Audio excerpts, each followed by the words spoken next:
This is Coffee, Country, and Cody. Welcome to our A Clubhouse studio home on Tuesday of this week with the executive chairman of the board of directors of Lyman Hospitality Properties, Colin V. Reed, and country music Hall of Famer and Opry star Vince Gill. We christened our studio, officially opened it. We had a soft opening there for a few days. And here we sit in this beautiful new studio on the Grand Ole Opry Plaza, waiting for Friday night. You know, Carrie Underwood waits all day for Sunday night. Charlie Mattos waits all day for Friday night. Yeah. And you got a great lineup tonight. Go ahead and run that thing early. It has been the spring and summer of Vince at the Opry. And anytime Vince Gill is at the Opry, I think anytime he's had a break from the Eagles, he has come to the Opry. And he'll be closing the show tonight. Riders in the Sky and Woody Paul's birthday will kick it off. Brad Tersey, we talked about it earlier before TV, will make his solo Opry debut tonight. Pedal Steel Noah, T. Graham Brown, Madeline Edwards, who's part of our Opry Next Stage class, Brandon Heath, and the Grascals celebrating 20 years. Bill Cody's pick of the week. It's going to be the first thing up, and then we're going to rewind to the stage of the Opry for John Party here in just a little bit. But first, Kelly Sutton, let's find out what you're working on. Yeah, Brad Tersey is going to be making his Grand Ole Opry debut. First time solo in that circle, but he has played the Opry with more than just Old Dominion. I found this out in an interview. I had no clue that he had played for other people on that stage. So we've got that coming up for you in just a little bit. Little Big Town bringing Christmas to town early. You can be in on that if you want to be a part of the TV taping. And I found some really cool video. Post Malone's album cover is a truck that is reflected in some water, right? And it's on its nose. I thought that was CGI. Nope. We've got the video to prove it. So stay tuned for that coming up in Entertainment Headlines. More Coffee, Country, and Cody is on WSM. Got a little getaway planned, or just thinking about it? We'll look around at tntrailsandbyways.com. Their recommendation is get off the beaten path. Take the scenic route. 16 different trail names across the state of Tennessee with over 1,300 recommended stops. And as far west as you can go down toward Memphis would be the Walking Tall Trail. As far east, northeast, if you will, up around Bristol, that's called the Sunnyside Trail. But Charlie, you're taking us to Rocky Top. Yeah, we're going east as well. And I'm in the mood to eat and drink. A couple of years ago, we talked about all I wanted to do was go to cemeteries and churches. So we're going to liven things up on our tour of the state this week. 135 stops on the Rocky Top Trail and just amazing food and drink options. So let's go to Townsend first. Dancing Bear Lodge and Restaurant right off the Lamar Alexander Parkway. Is that not quintessential Tennessee? In Pigeon Forge, the Mountain Valley Vineyards. They opened in 1991, the largest vineyards in all of our state.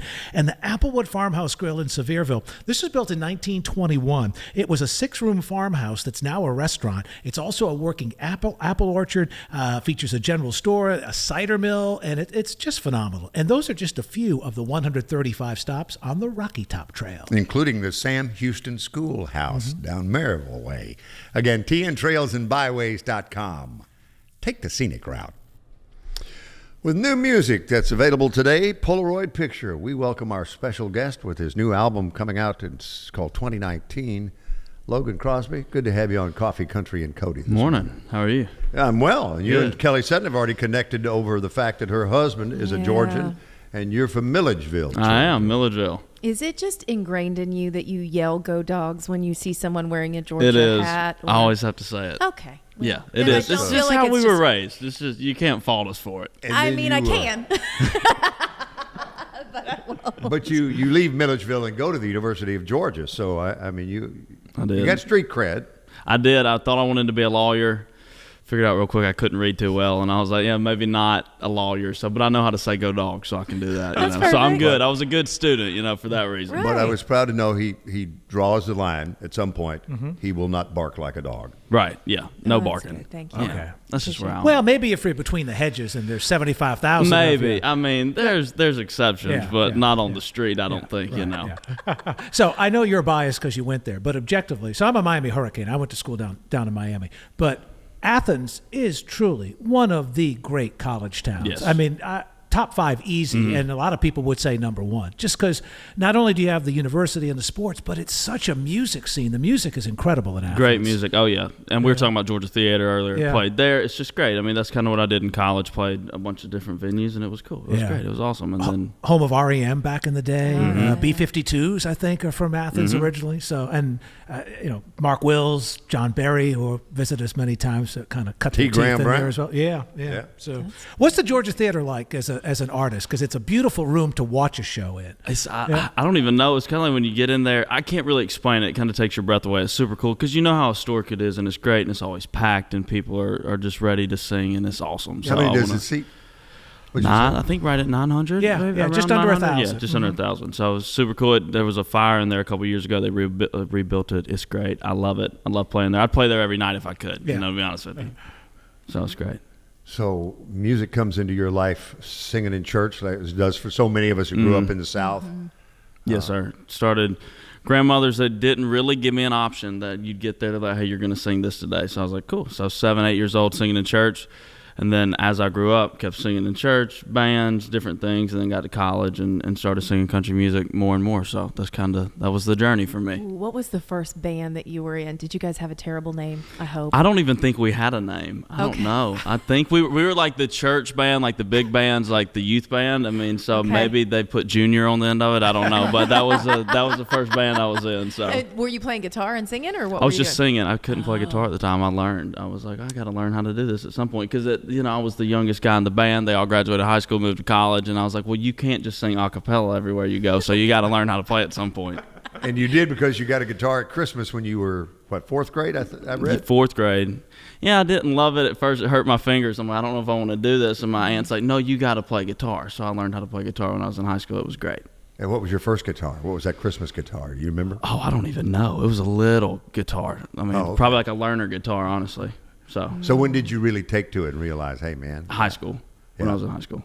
Yes, sir. Was there somebody you looked up to as a guitar player? Say, oh, yeah, I can do that if I work There were hard so many enough. people, because Georgia's got so much rich music history, so many guys that my dad was friends with and just older people in church, they all knew how to play guitar, kind of taught me and showed me, like, yeah, you're not doing that right. And I was like, cool. So that's kind of how I learned from it. So as a non-guitar player, you said something interesting. You said, it hurt my fingers and I didn't want to do it. How long does it take to build up the calluses where it doesn't hurt your fingers? Honestly, a couple weeks once you really get into it. If I was in 4th grade, I was like, I don't know. No, that's what I was just thinking. I wouldn't want to do it either. It's like, this hurts, More interested in not. But yeah, like I said, when I learned how to do it, I kind of caught the bug, and that was it. What was the first performance that you did where you were playing guitar and singing, and you can vividly remember, like, oh, this is what I need to be doing? I was meaning by that, chicks dig it. Right, it was a hometown show. There's a little college in Milledgeville, like 9,000 people. It's called Georgia College. I played at a bar there when I was in college, and it was one of those you got done, and I was like, okay, yeah, this is what I want to do every night for the rest of my life. I was like, yeah, no law school. We're not going to do law school now. We're going to do this now. It was great. And how did you tell your parents that? I just started playing and building everything on social media and playing more venues, and my parents would come to the show and they're like, well, this is fun. And I was like, yeah, you know that you can make money doing this, right? And then they're like, all right, cool. And then that was kind of it. My parents never, told me to have a backup plan anything. They've always been super supportive, which is awesome. You know the great Radney Foster stories. He called his parents to tell them that God had told him that he needed to pursue a career in music and leave Swanning University, the University of the South. And his father responded by going, Radney, I know God personally, and he didn't tell you to do it. All right, so TikTok plays a big role in people knowing who you are and success. It does. What was it? It was an accident. Like, I think everything. I started singing. I started posting stuff on there. Started having lots of success, which I think, when I told my parents, I was like, hey, I have this thing on TikTok. They're like, all right, cool. But yeah, that was just it. I was in college. I would sit my phone up on a windowsill. I would record covers. And then once I got a certain amount of followers, I'm like, oh, I want to go play a show. So I went, saved up all my money from working over the summer, went to Guitar Center, bought a bunch of stuff. Had no idea what I was buying, went and set it all up, started playing just different venues, and that's just how it was. I mean, I thought it was the coolest thing ever that people even, wanted to follow me on social media. So, and still to this day, I'm like, wait, people look at this. Right, So and it you was cool. see those numbers, and you're like, are those real people, or are those just numbers? Right, yeah, and then they show up to shows. You're like, oh, I guess this They're is real real. This people. is real people. So Yeah. it's super cool. And Super of, cool. and of all the platforms, TikTok just seems like the one that you post something at night, you wake up the next morning, and it's like, dear Lord, what happened while I was sleeping? Because this thing has gone crazy. There's no rhyme or reason for Yeah. half the things. Because I've had just as many videos of me just talking about stuff go viral as singing stuff. And I'm like, all right, cool. Well, if y'all just want to hear me talk about my day, then, let's do it. Polaroid picture, set it up for us, and we'll play it for people all over the world. Brand new song, brand new single came out today. My favorite song off the record. It's so cool. Actually, we went in the studio, cut a bunch of stuff, had some songs done for this album, and then we wrote this kind of after all that was done. And I said, no, this one's got to go on the record. And we went in the next week and recorded it. And I just love this song. It's about finding a Polaroid picture of you and a girl, and all the memories that come back whenever you do. More Coffee, Country, and Cody is on WSM. 2019 is the forthcoming new album from Logan Crosby, Polaroid Picture. We got to hear that before the break. The 2019 tour is on. But take us back a couple of years and give people the backstory on ABC's claim to fame and your part in that. Yeah, I was on a TV show, which was awesome, a couple years ago. It was about being related to a famous person. Aldine is my second cousin. So, given all the Georgia stuff. But yeah, it was great. It was super cool. Got to go out there to L.A. First time I'd ever been west of Auburn, Alabama. So that was interesting for me. But yeah, was on the show, and then after that, kind of gave me enough momentum to move to town. So it was super cool that I was able to do that. It was kind of like Real World and MTV back in the day. Right. John Brennan was recently on the show. Ran into him at the Wilson County, Tennessee State Fair the other night. But 12 celebrity relatives lived together under one roof. Yes. How long did that go on? We were out there a couple weeks filming. It was 10 weeks. Was how long it was on TV. It was super cool. It was great. It was it was super cool. The dynamics, lots of personalities, lots of different people that were on the show. It was awesome. I thought it was super cool. But it was the first season of the show, so you're kind of in there and you go, well, is anybody gonna watch this? Like, what's gonna happen with this? And then went on ABC, and then it streamed on Hulu, and it was one of the top stream shows on Hulu that year. So it was super cool that we were able to do that. So it kind of, like I said, it gave me a lot of momentum. Could you notice during the run of the show that more and more people would recognize you? Because it's interesting. Or were you in a bubble? Yeah. It was, well, I kind of was in that weird place where I would just graduated college. I hadn't moved to town yet. I was living at home with my parents for like 2 weeks, and my mom was like, well, when is the part that you go? Like, when do you leave? I was like, sorry, Mom. So I'm not washing your clothes again. But I didn't really go anywhere until the show was done, and I went to the Atlanta airport, and my friends were with me. They're like, yeah, people are going to know who you are. I'm like, no, they're not. Nobody's going to have any idea. And I walked in the airport. We were probably in there for 10 seconds, and this girl screams from across the terminal, I loved you on that show. And I was like, okay. I was like, maybe people do. Maybe people watch the show. Here we go. So it was cool. It was cool. That's Well, awesome. you're off in a few days, starting on the 5th of September on a run, the 2019 tour supporting the album we talked about. Birmingham, Knoxville, Charlotte, Chattanooga, Columbia, South Carolina, Decatur, Georgia. Finally make it back close to home. Mm-hmm. That's Logan Crosby. Thank you very much for coming to see us. As I was looking ahead at your 2019 tour schedule, there are a couple there back-to-back. 21st of September, Ned Kelly's Milledgeville, Georgia. Hometown show. Oh.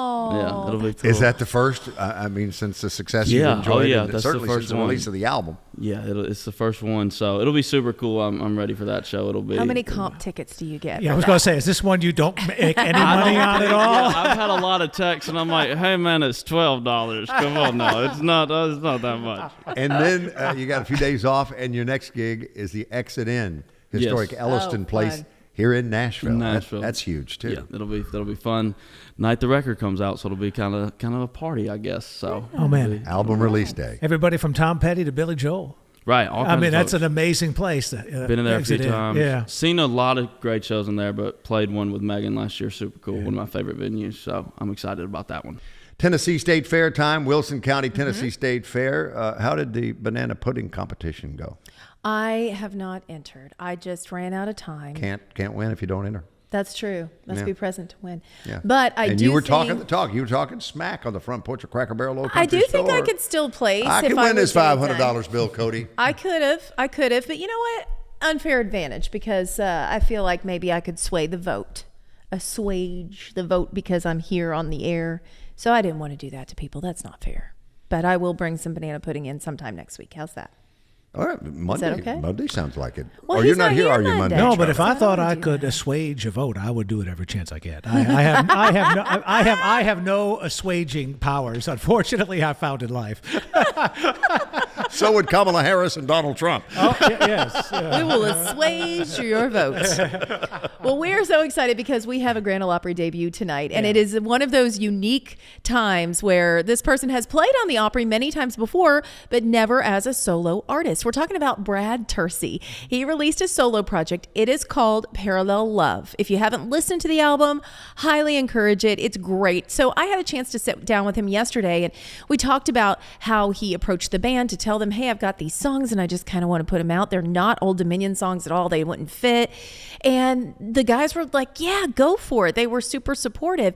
And now it's turned into he gets to do his own Grand Ole Opry debut by himself. Here's what he had to say about it. I know. It's another one of those things where I used to play in guitar for Brett Eldridge and Troy Olsen and Emily West and all these people so I've played there and with Old Dominion but I'm looking forward to being the guy that's standing in this little circle, it's exciting. And I'm looking forward to playing with the house band, which I've never done. Because, Old Dominion always brings in, we're a band, so we kind of take over the stage. But this will be, I get to play with all those guys, and I'll just be there singing. Yeah, that's going to be fun. And if you've ever watched him play, he's such a phenomenal guitar player. I think he's really going to be like a kid in a candy store when he's getting to play with the band tonight. So super fun, and you'll be there. And there is something cool about being in the circle, Sure. because Matthew gets the circle usually, as the lead singer. Matthew, stop hogging the circle. Right. Yeah. And I will tell you, I am just such a fan of this album. I love Brad and I love his voice. So very cool. Check it out. Parallel Love. It's out now. Speaking of albums that are out now, I don't want to let today go by without mentioning this. Annie and I just looked at each other and we're like, wait, Lainey's album came out today. So Lainey Wilson's album Whirlwind, which we've been waiting for, is out today. I caught up with her Wednesday night after the ACM honors, and she said, I'm probably going to be on stage when it comes out. She was playing a show in Arizona last night, and because of the time difference, I was asking, you can stay up until midnight and listen to it. She goes, I actually think I might be on stage midnight Eastern time.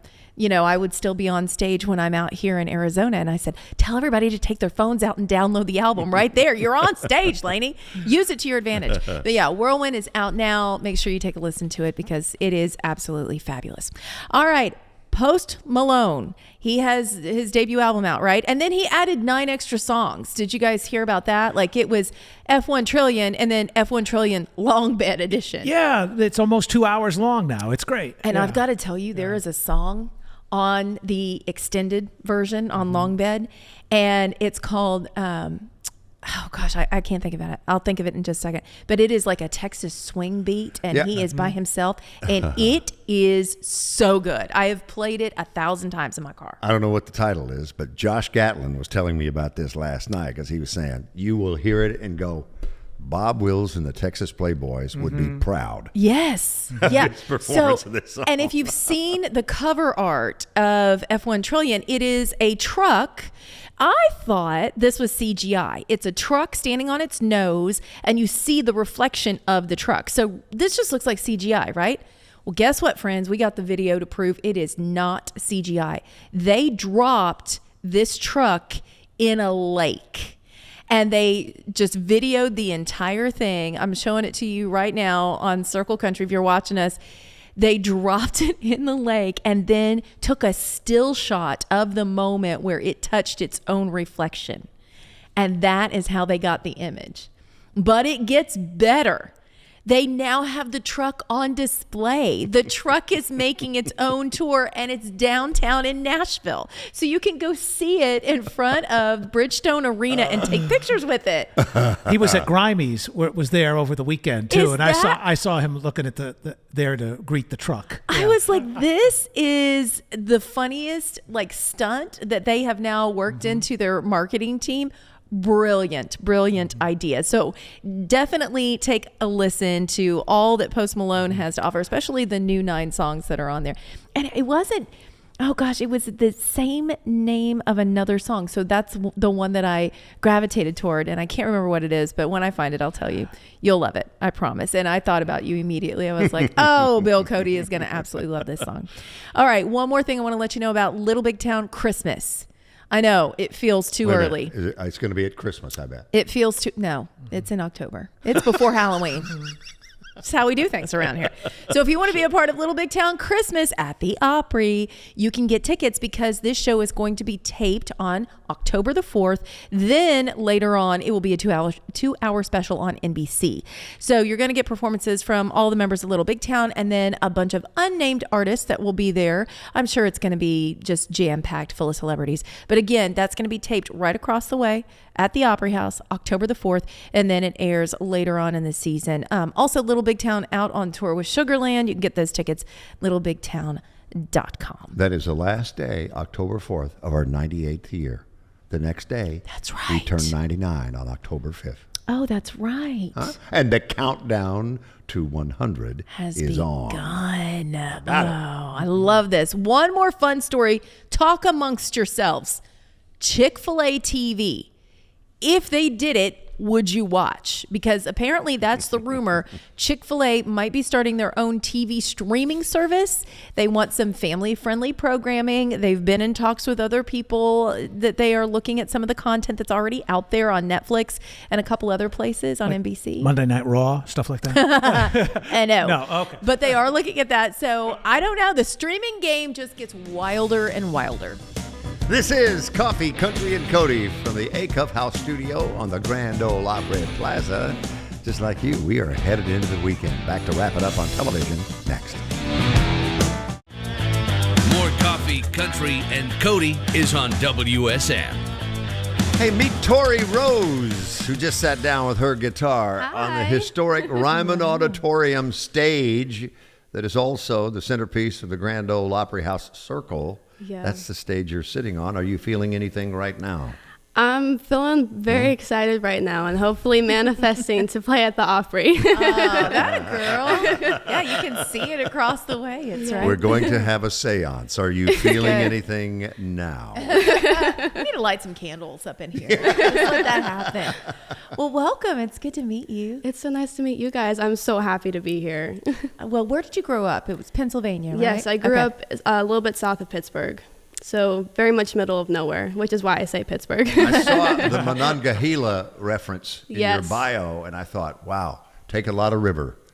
The Oak Ridge Boys. The only song in country music history, I think, that references Monongahela. Yeah, actually, I remember my mom told me that, and I actually had no clue because it's kind of hard to rhyme Monongahela with something. Well, it's one of the three rivers that feeds into Pittsburgh, and hence, back in the day, Three Rivers Stadium. So that kind of all makes sense, yeah. So how far from Pittsburgh are you? I was about an hour without traffic. Okay. So. I have to say, I love big cities. And like New York is obviously the most amazing skyline. But when you come out of the tunnel in Pittsburgh and all of a sudden, bam, there's Pittsburgh. Yes. It's the coolest thing. It is. Yeah. Honestly, I never got sick of it being there. That was one of my favorite things, is all the tunnels and all the bridges. Yeah. So what's your official hometown?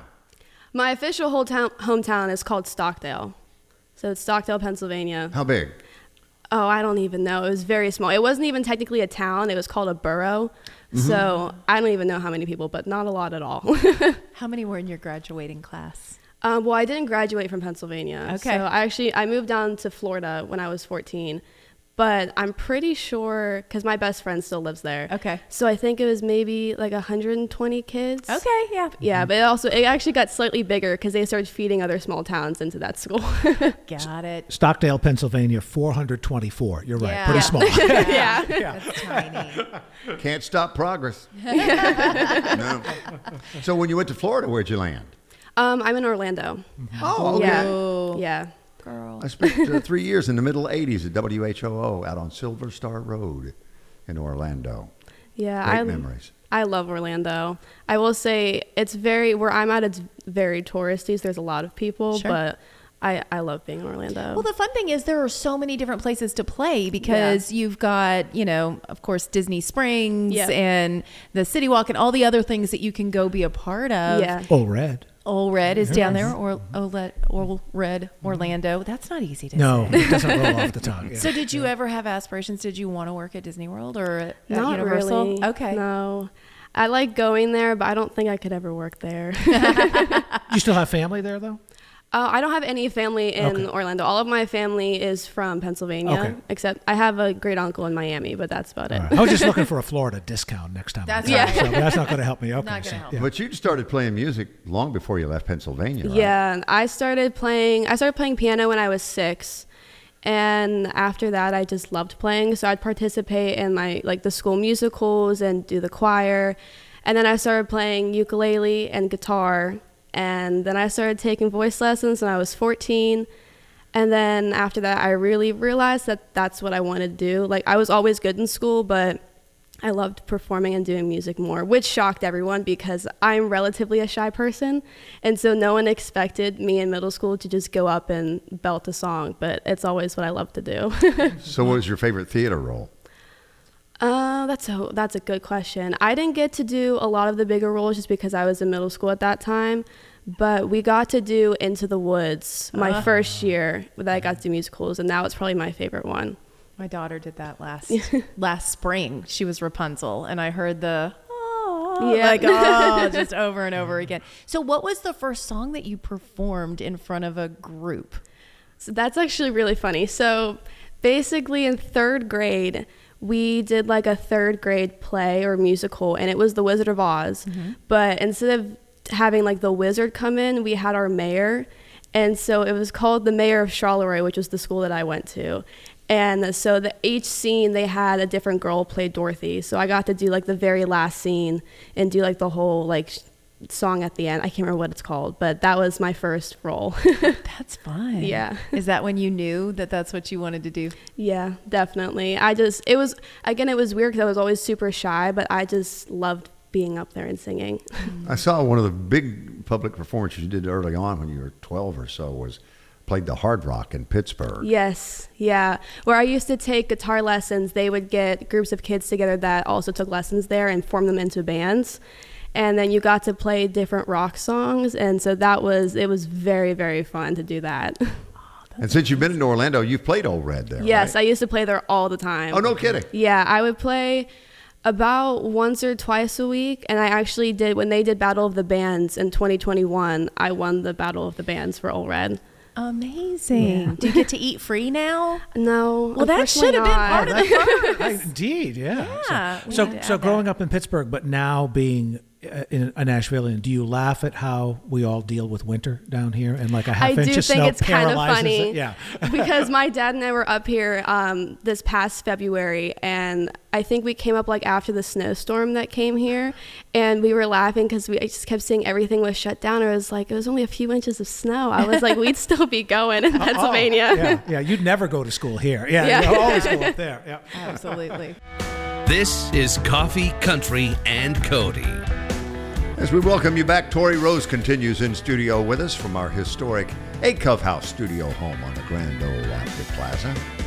So this first song you're going to do in this set takes you back to a not so pleasant time in your teens. Yeah. Talk about 17. Yeah, so this was my debut single I released a few months ago, and I wrote it when I was 17, so a few years ago.